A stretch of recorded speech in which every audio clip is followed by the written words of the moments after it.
22 رجب سن 60 ہجری کو جب امام حسین علیہ السلام نے مدینہ چھوڑ کر کربلا کی طرف جانے کا ارادہ کیا تو امام حسین علیہ السلام نے جناب عباس علمدار علیہ السلام سے فرمایا، عباس مسافروں کی لسٹ تیار کرو اور سامان سفر تیار کرو۔ کربلا کے مسافروں کی لسٹ تیار ہوئی، پر اس لسٹ میں امام حسین علیہ السلام کی 7 سالہ بیٹی فاطمہ صغریٰ سلام اللہ علیہا کا نام نہیں تھا۔ مورخین نے لکھا ہے کہ بی بی صغریٰ کو مدینے میں چھوڑ کر جانے کی 2 وجہ بتائی جاتی ہے۔ ایک یہ ہے کہ بی بی بیمار تھی اور دوسری وجہ یہ تھی کہ بی بی صغریٰ ہم شکل بی بی فاطمہ زہرا سلام اللہ علیہا تھی۔ اب قافلہ تیار ہوا، قافلے کے سب لوگ ایک ایک کر کے بی بی صغریٰ کو ملنے آئے۔ 40 گھروں کو تالے لگا کر چابیاں پاک بی بی صغریٰ سلام اللہ علیہا اور جناب ام سلمہ کے حوالے کی، اور امام حسین علیہ السلام نے اپنی 7 سالہ بیٹی بی بی صغریٰ کو جناب ام سلمہ کے حوالے کیا، اور یہ قافلہ کربلا کی طرف روانہ ہو گیا۔ اب وقت گزرتا رہا۔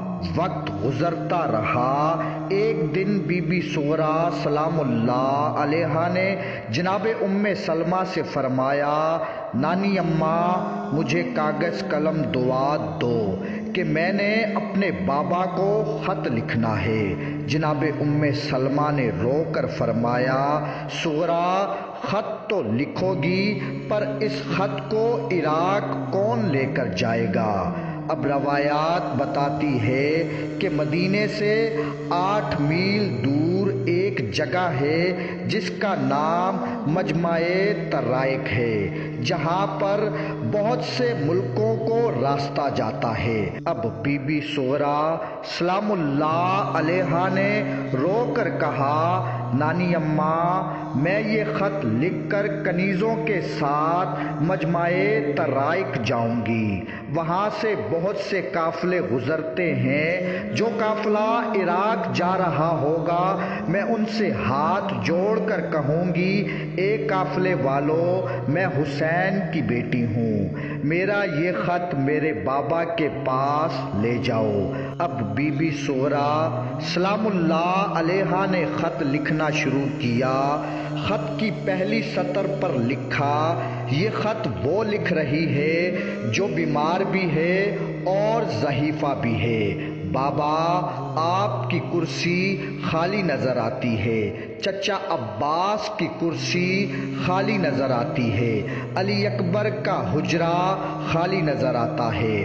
اب بی بی نے خط میں سب کو سلام لکھنا شروع کیا، بابا میرے لاکھوں سلام ہو آپ کی پاک ذات پر، بابا میرے لاکھوں سلام ہو پھوپھی زینب پر، اور اس خط میں سب پر سلام لکھتی رہی، اور ساتھ میں لکھا، بابا آپ سب کو اللہ کی قسم ہے کہ آپ سب ایک ایک بوسہ علی اصغر کو میری طرف سے ضرور دینا۔ اب پاک بی بی صغریٰ سلام اللہ علیہا نے خط لکھ لیا، اور صبح کی نماز پڑھ کر بی بی مدینے سے چلی۔ جب بی بی صغریٰ سلام اللہ علیہا اپنی کنیزوں کے ساتھ مجمع ترائق میں پہنچی تو ظہر کا وقت تھا۔ اب سورج بھی ڈوب گیا، لیکن کوئی قافلہ وہاں سے نہیں گزرا۔